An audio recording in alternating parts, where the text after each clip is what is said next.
Se você já foi para Tóquio, você certamente sabe do que eu vou falar agora. Mas se você não foi, pois fique sabendo que Tóquio tem uma coisa um pouco peculiar sobre a cidade. Quando você vai num daqueles combines, que são as lojinhas de conveniência, sabe?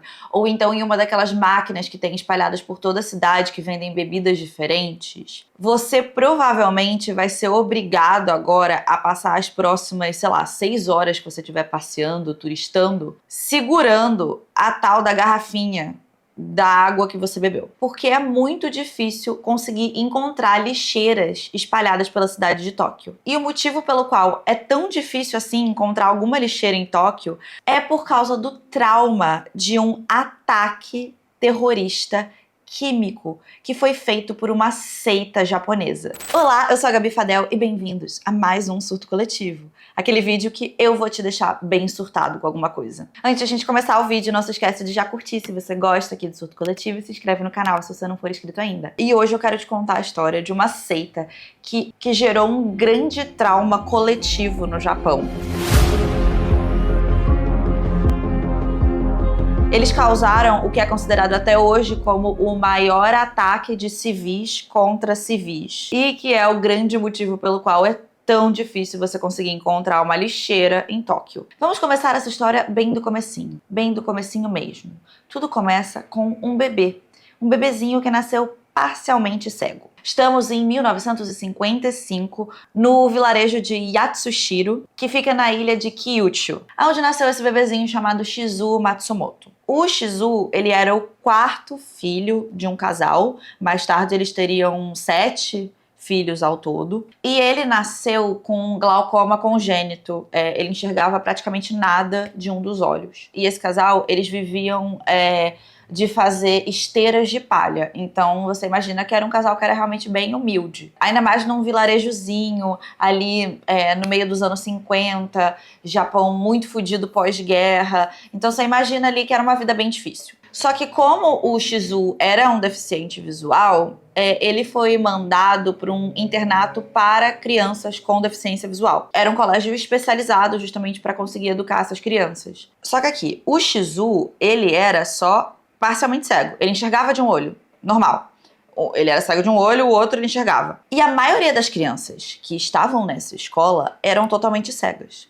O que dava ao Shizu uma grande vantagem, não é mesmo? E aí aqui é quando eu acho que nasce talvez uma grande inspiração para o livro Ensaio sobre a Cegueira, porque o Shizu começa a se aproveitar dessas crianças que são cegas. Ele intimidava os alunos, mentia para eles, vendia coisa por preços super abusivos. Então assim, desde criança ele já demonstrava ali assim, que ele se sentia muito confortável em tirar proveito de outras pessoas. Enfim, né, ele estuda nessa escola. Quando ele fica adolescente, ele começa a estudar acupuntura e medicina chinesa, que eram áreas que era muito comum você colocar pessoas que eram deficientes visuais. Eu até fiquei pensando aqui, caraca, mas como que um deficiente visual vai fazer acupuntura sem enxergar? Aí eu pensei, nossa, acho que eu tô sendo meio burra, né?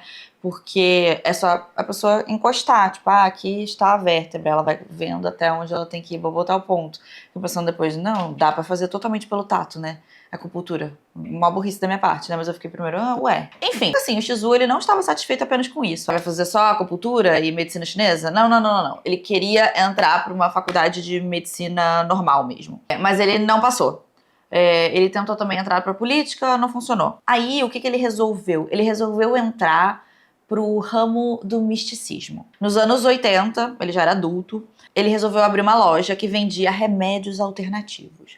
Esses remédios alternativos eram, assim, basicamente poções milagrosas, que era tipo água, vinagre e um monte de erva. E ele dizia que essas poções curavam, assim, desde resfriado, coração partido, até, sim, leucemia, transtorno de personalidade, vai curar sua diabetes, curar coisas assim, tudo, curava tudo. E imagina aqui que a gente tá falando dos anos 80, né? Um ano pré-internet e tudo mais, ele fazia muito marketing dessa lojinha dele em revistas esotéricas, que na época era uma grande coisa, né? Porque as pessoas de fato compravam revista. Ele ainda dizia que ele tinha poderes psíquicos, que ele podia ajudar as pessoas e tal, né? Enfim, em pouco tempo ele acabou preso por fraude. Foi multado, ficha criminal, teve a sua lojinha fechada.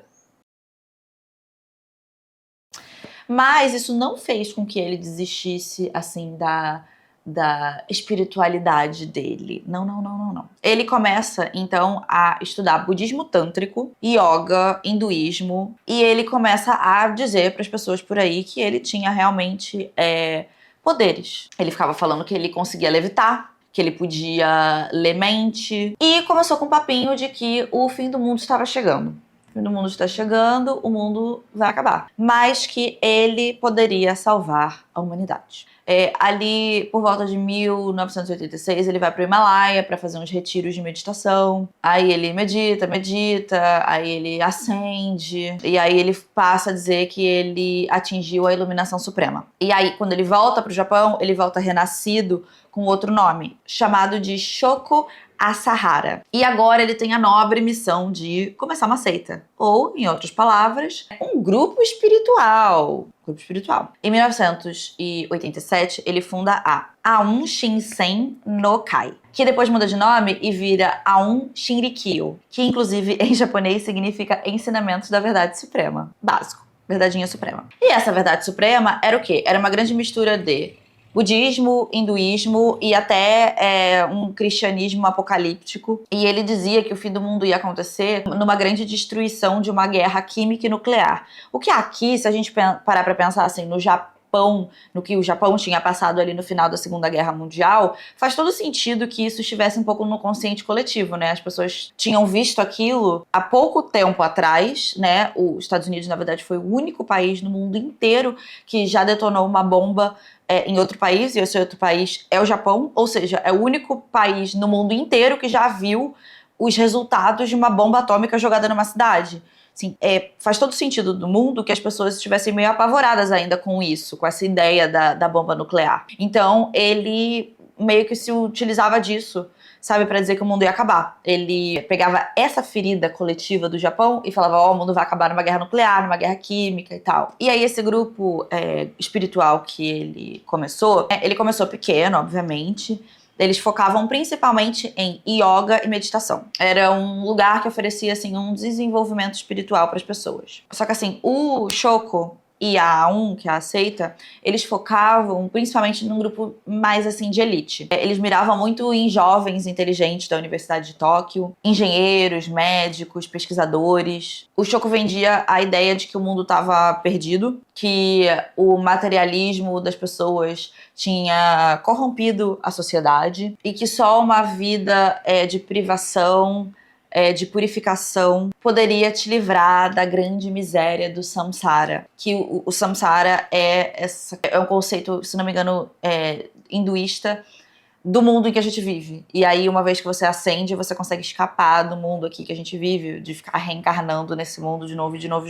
Mas, para você conseguir essa salvação, essa purificação, você tinha que seguir os ensinamentos do Shoko. Você tinha que pagar curso, tinha que fazer as meditações dele, comprar os livros dele, fazer as doações generosas pra seita dele e muitas vezes, assim, até largar tudo e viver no templo. Em 88, 89, o grupo ele já tava ganhando, assim, bastante tração, sabe? Já tinha bastante gente entrando. Eles tinham centro nas maiores cidades do Japão, tipo Tóquio, Osaka e em várias outras. Eles faziam, tipo, panfletagem na rua, davam aula. E eles chegaram até a ter um programa numa TV japonesa por um tempo. E eles também conseguiram uma coisa que vai ser muito importante para o resto da história, que é um registro como uma organização religiosa. Porque no Japão, assim como é no Brasil, se você tem um registro de organização religiosa, você fica isento de vários impostos. Você tem muito menos fiscalização e, naquela época, você também ganhava, assim, um certo nível de prestígio social. Então, o que acontece é que agora, a Aum, ela pode, assim, movimentar dinheiro, vender o que eles quiserem e tal, sem ninguém saber direito o que eles estão fazendo. Eles podiam comprar terreno, eles podiam abrir fábrica, podia até fazer um hospital, assim, desses de coisa mais alternativa, se eles quisessem. Porque tanto faz, porque eles não tinham que pagar imposto, eles tinham isenção fiscal. Só que também, né, obviamente, o que vem junto com uma seita é também abuso dos seus membros, não é mesmo? Os membros eram, obviamente, gente, assim, aquele negócio assim, aquele checklist de seita, né? Obrigados a cortar contato com a família. Muita gente doava todos os bens que tinha pra seita. E aí tinha essas pessoas que às vezes desapareciam, né? Porque iam pra seita. E às vezes um belo dia elas apareciam de novo na casa, assim, da família, só que eles estavam totalmente dopados de alguma droga. Só que aí é mais ou menos em 1989 que um advogado chamado Tsutsu Sakamoto entra na jogada. Ele começa a investigar a por conta própria, por várias denúncias de sequestro, lavagem de dinheiro e manipulação de jovens. Basicamente, as famílias desses jovens que tinham ou desaparecido para entrar na seita, ou reaparecidos depois completamente drogados, contrataram ele para representá-los. E aí, o Sakamoto, ele vai na TV para falar do culto. E pouco tempo depois que ele vai na TV, participa desse programa, fala mal do culto, ele, a esposa dele e o bebê de 1 ano desaparecem e ninguém sabe mais deles. E aí aqui, ninguém descobriu o que aconteceu com eles. O caso ficou ali arquivado com muito tempo como um desaparecimento estranho. E enquanto isso, dentro da seita, a doutrinização das pessoas começa a ficar cada vez mais paranoica. O Shoko, ele cria a ideia de uma liberação forçada, que significa que se a pessoa vai contra o grupo, ela está atrapalhando a evolução espiritual das outras pessoas. E essa pessoa, ela pode ser eliminada como um ato de misericórdia. Ou seja, essa liberação forçada é uma liberação deste plano aqui, entendeu? Forçadamente. Porque ela tá travando as outras pessoas. Os membros que tentavam sair da seita, eles eram convencidos a ficar com vários rituais de purificação, que era jejum prolongado, privação de sono, que já teve um vídeo aqui no canal que a gente fala sobre privação de sono e os efeitos no cérebro. E até, às vezes, choque elétrico. E aí a seita começa a fazer os seus primeiros passinhos também pra se militarizar. Eles começam a comprar várias armas brancas, ou seja, tipo espada, faca. Dão também treinamento de artes marciais pros membros. E começam a investir também em estudar química. Aí, enfim, né? O Shoko, ele tá lá, né, dizendo que ele é a única pessoa iluminada além de Buda e Cristo, ele dizia isso. Que ele era o dono da verdade suprema. E ele decide que só iluminar os fiéis dele não é mais o suficiente. Ele quer conseguir, assim, ajudar a liberar a humanidade. E como que ele quer fazer isso? Ora. Ele quer entrar pra política. Em 1990, ele se candidata para o parlamento japonês. Assim, a ideia era meio que realmente conseguir entrar na política e assumir o controle do Japão por vias democráticas. A A1 lança uma super campanha política. Tem jingle, tem cartazes, tem os membros fazendo campanha, a galera tá de túnica, cabelo raspado. Tem outros candidatos também, tá? Que não são só o Shoko, que estão fazendo parte dessa eleição. E aí, quando, né, finalmente vem os votos, o resultado, nenhum candidato foi eleito. Nenhum, zero. Assim, se fuderam pra caralho, assim. Foi de lavada. E aí, isso faz, assim, o Shoko pensar, nossa, assim, eles não merecem.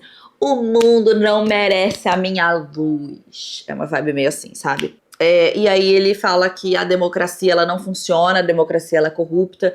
Então, que só tem um jeito de conseguir mudar o mundo, que é destruir. Ele começa a pregar para todos os fiéis dele. Ele começa, então, a pregar pros membros, né, da seita dele, pros seguidores dele, que o fim do mundo ele é inevitável, que vai acontecer uma guerra, que não tem o que fazer, que vai destruir o mundo e que só as pessoas que são espiritualmente preparadas vão sobreviver. Ele fala que os Estados Unidos vão atacar o Japão com armas nucleares, como já tinha acontecido. Então não era uma coisa assim tão fora da caixinha, assim, falar um negócio desse. E ele diz que só ele tem o conhecimento espiritual pra salvar as almas das pessoas escolhidas. E que depois que essa guerra acontecer, que acontecer essa destruição, um novo mundo vai nascer. Então que eles precisam acelerar essa guerra. Então a ideia passa a ser, vamos conseguir provocar esse apocalipse porque aí uma vez que o mundo seja destruído, o Shoko então consegue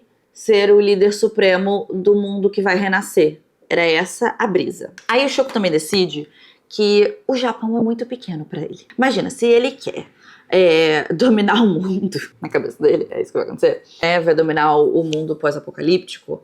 Imagina, não dá pra fazer isso só com o Japão. O Japãozinho são umas ilhazinhas, não tem, precisa de mais. Precisa ter um exército global, precisa ter uma coisa maior. E aí aqui ele começa a olhar com outros olhos pra Rússia. Por quê? Porque a União Soviética tinha acabado de entrar em colapso e a Rússia estava, assim, economicamente meio destruída, né? E aí ele acredita que isso é um cenário muito bom para expandir a A1. Eles começam a atuar, então, em Moscou, no mesmo esquema que eles começaram no Japão, sabe? Oferecendo meditação, aulas de yoga, conhecimento espiritual, promessa de salvação, e super funciona. Eles focam em tentar recrutar membros. Eles recrutam na casa dos milhares de membros na Rússia. E eles focam muito em ex-militares e cientistas. Eles também já faziam isso um pouco no Japão, né? De focar um pouco em cientistas, em pesquisadores e tal. Enquanto isso, no Japão, eles também começam a diversificar os negócios. Agora, eles não são mais só um centro espiritual. Eles também têm editoras, onde eles fazem todos os livros com os ensinamentos do Shoko e etc. Eles têm indústrias alimentícias, químicas, farmacêuticas. E eles usam esses laboratórios que eles têm para começar a produzir LSD. LSD, assim, em grande escala. Tinha uma parte que era utilizada nos rituais da seita. Inclusive, assim, se você estava pensando em sair, eles socavam LSD em você. E outra parte eles vendiam para ajudar a financiar as operações. Eles vendiam esse LSD principalmente na Rússia. E aí esse LSD que eles produziam era em parte vendido na Rússia, justamente para financiar as operações, né, ajudar a financiar financeiramente a seita. E outra parte eles usavam internamente, principalmente nesses tais de rituais de purificação. Eles usavam, lembra que eu falei que eles faziam jejum, privação de sono e tal? Eles começaram a usar também alucinógenos e outras drogas justamente para, assim, tentar controlar os membros. E também tem relatos de que eles testavam outras substâncias em membros que tentavam sair do grupo. Então agora, a gente já tá falando de mais ou menos 1992, o grupo, que inicialmente era uma seita, fazia yoga, meditação, agora eles já estavam evoluindo, já tinha até tráfico de droga no negócio. Eles tinham muita grana, eles tinham pessoas muito inteligentes dentro do grupo, trabalhando para eles. E aí eles começaram a usar essa galera que eles tinham ali no grupo, né, esses pesquisadores, esses cientistas, para ir atrás de conseguir produzir armas químicas de destruição em massa. A grande prioridade deles era conseguir fabricar um negócio chamado gás sarin, que é uma arma química, uma das, na verdade, piores que já foram inventadas, foi inventado pelos nazistas, que é basicamente um agente neurológico. Ele ataca o sistema nervoso central e faz você não conseguir controlar os impulsos musculares. Então, assim, a pessoa, ela basicamente perde o controle sobre o próprio corpo dela, ela entra em convulsão, ela saliva, ela vomita, e dependendo da quantidade, assim, em pouquíssimos minutos a pessoa vem a ter uma parada respiratória. E inclusive, a dose que você precisa para que isso aconteça é uma dose que é bem baixa. E, como eu falei, ele é um gás, né? Só que a forma com que você, por exemplo, transporta ele é em líquido. E aí ele evapora muito rapidinho, né? Uma vez que ele esteja ali em movimento, né? Ele evapora muito rápido do líquido. E esse gás que sai, ele é um gás que ele é inodoro e incolor. Então você nem sabe o que tem ali. Você não tem nenhum sinal.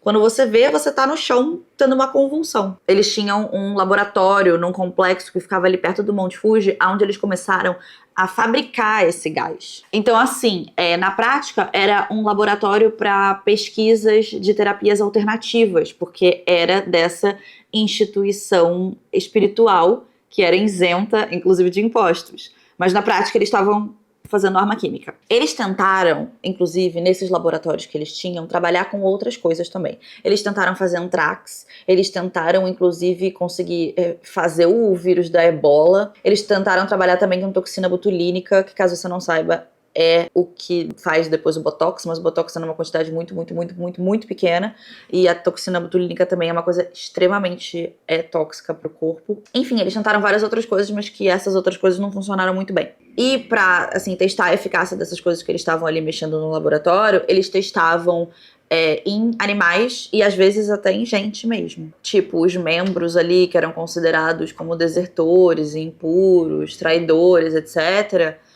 às vezes eram cobaias nesses testes. E isso não era só no Japão, tá? Porque conforme eles foram expandindo, né, eles iam comprando terrenos em outros lugares, um dos grandes testes que eles fizeram foi na Austrália. Eles compraram uma fazenda enorme, 200 mil hectares, e aí eles começaram a fazer vários testes com esse gás sarin em ovelhas na fazenda. Eles mataram coisa de, tipo assim, na casa das centenas de ovelhas, e aí eles abandonaram, largaram lá, foda-se.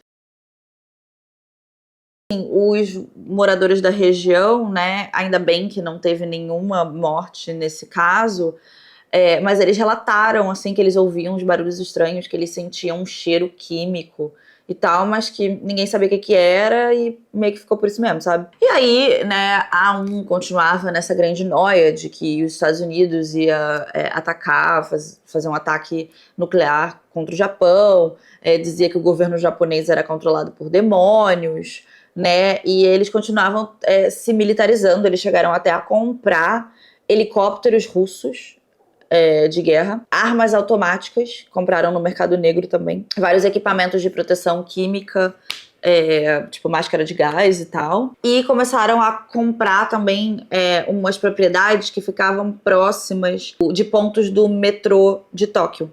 Em 1994 que eles fazem o que a gente sabe que é o primeiro ataque deles. Ficou conhecido como o Massacre de Matsumoto. Matsumoto é uma cidadezinha meio rural que fica na região assim mais central do Japão. Inclusive eu já fui lá, tem vídeo aqui no canal que eu fui pra Matsumoto.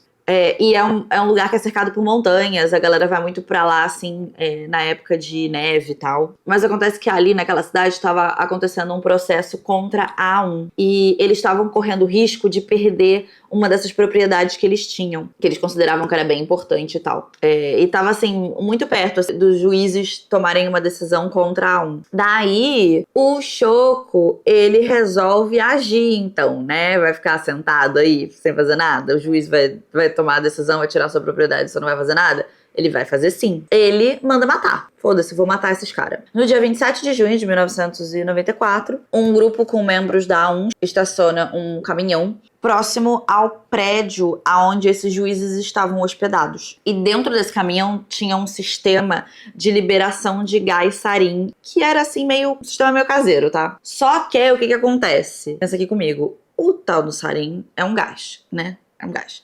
E aí você joga um gás, não tem como você escolher exatamente pra onde ele vai. É um gás, ele vai pra onde o vento levar ele, né? E o vento levou ele pra outro lugar, que não era o prédio onde os juízes estavam. Ele se espalhou e invadiu outros apartamentos. No final das contas, 8 pessoas morreram com esse ataque. Só que nenhuma delas era o estágio dos juízes. Mais de 500 pessoas ficaram feridas.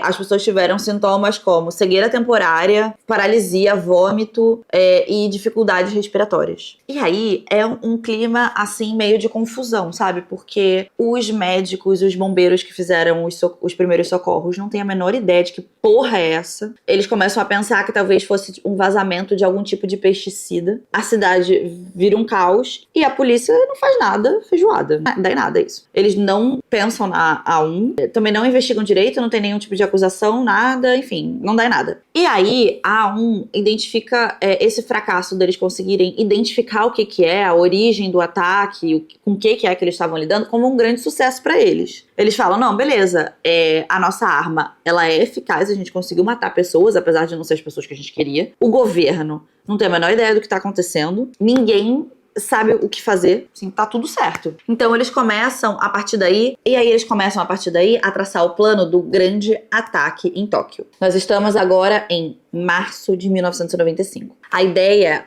é que se eles fizessem um ataque que fosse grande o suficiente, o governo japonês ia reagir. Eles iam reagir com repressão, alguma coisa do tipo. E aí eles achavam que os Estados Unidos, então, iria interferir. E que isso ia fazer começar uma guerra. Era essa a ideia por trás do negócio. O alvo do ataque é a rede de metrô de Tóquio. Bem no meio de uma semana, na hora do rush, quando tá todo mundo tentando pegar um trem. Eles queriam realmente conseguir causar um maior caos possível. Queriam conseguir matar o máximo que eles pudessem, travar a cidade, porque daí o metrô ia parar de funcionar, fazer com que todo mundo ficasse completamente aterrorizado e talvez, possivelmente, começar o fim do mundo.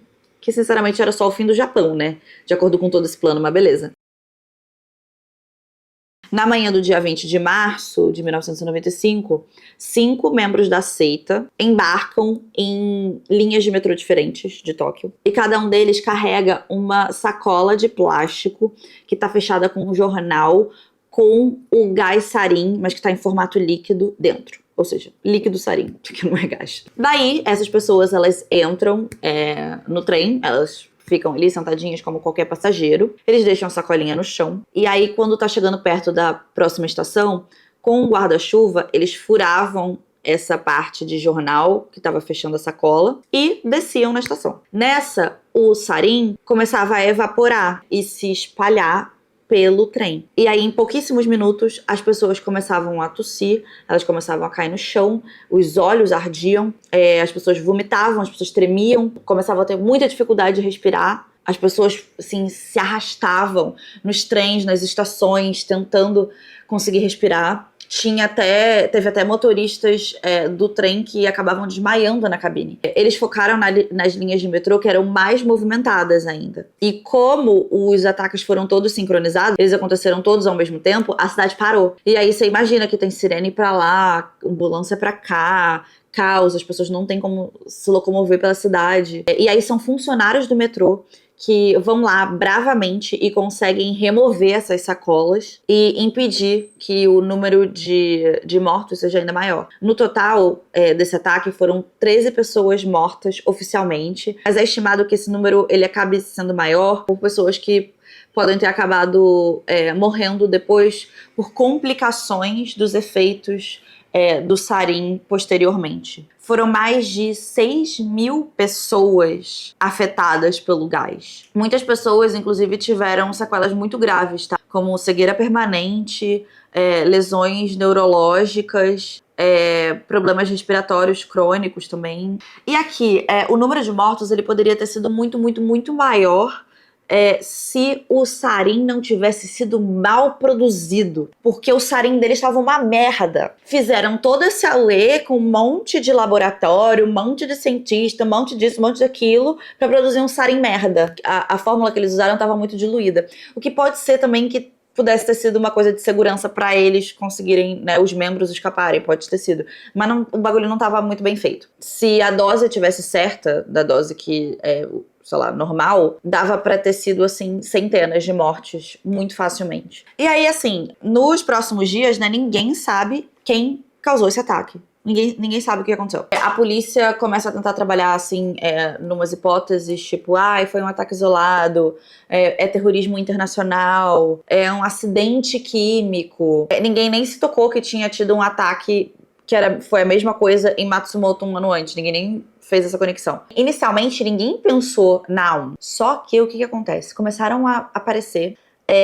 pessoas que conseguiram sair da seita, que foram procurar as autoridades e falaram, não, foram eles que fizeram isso, e eu ainda te digo mais, eles têm muito mais sarin que isso. Aí, a partir daí, a polícia começa a investigar e eles veem que tem vários registros de compras muito suspeitos. Até a loja de produto químico que fez a denúncia de vendas gigantescas de materiais que são utilizados justamente para fabricação de armas químicas. E que todas essas vendas tinham sido feitas no nome de uma empresa chamada AUM. E aí depois eles também localizam um carro que é da seita, que está estacionado num lugar meio próximo de um dos ataques. E aí é quando a polícia chega com mandado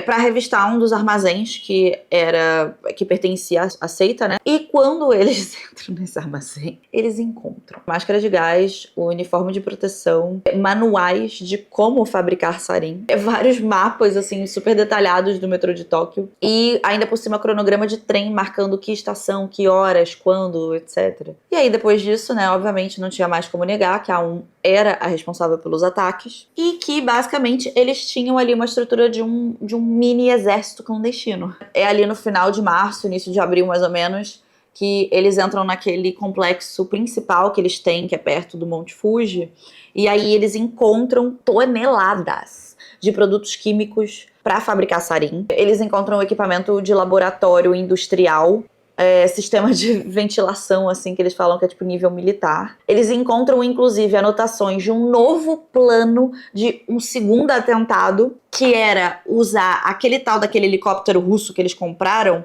para espalhar gás sarin pela cidade. Tinha um documento que era uma lista de membros a serem eliminados e vários registros de testes químicos em pessoas que tinham sido declaradas como desaparecidas. E aí eles começam a falar também com os membros da seita, e os membros da seita todos começam a hablar. Eles hablam tudo, eles contam tudo. Eles contam que o ataque foi planejado pelo Shoko. Eles contam que 5 membros foram escolhidos e foram treinados diretamente por ele para fazer o ataque. Contam, inclusive, que o ataque de Matsumoto, que ninguém tinha feito a ligação ainda, tinha sido eles também. E aí é aqui que eles também contam de outras pessoas que ele já tinha matado. Vocês se lembram daquele advogado? Ele estava escondido atrás de uma parede falsa, meio num bunkerzinho minúsculo que era construído só pra ele em uma das sedes da seita. E aí eles tiram ele de lá, ele tá totalmente desorientado, desgrenhado, fedorento, que ele devia estar lá, ó, escondido há muito tempo. No total, foram 200 membros da A1 que foram presos. Vários deles confessaram que eles ajudaram nos ataques. E aí eles foram julgados, condenados. Alguns pegaram prisão perpétua e outros pena de morte, porque o Japão tem pena de morte. Inclusive, o Shoko Asahara foi formalmente condenado em 2004 por 27 crimes. Entre eles, homicídio, terrorismo e conspiração. Ele foi executado por enforcamento em julho de 2018, junto com outros 12 membros da seita. E aí aqui você pode estar se perguntando, mas caralho, Gabriela, o que isso tem a ver com as lixeiras?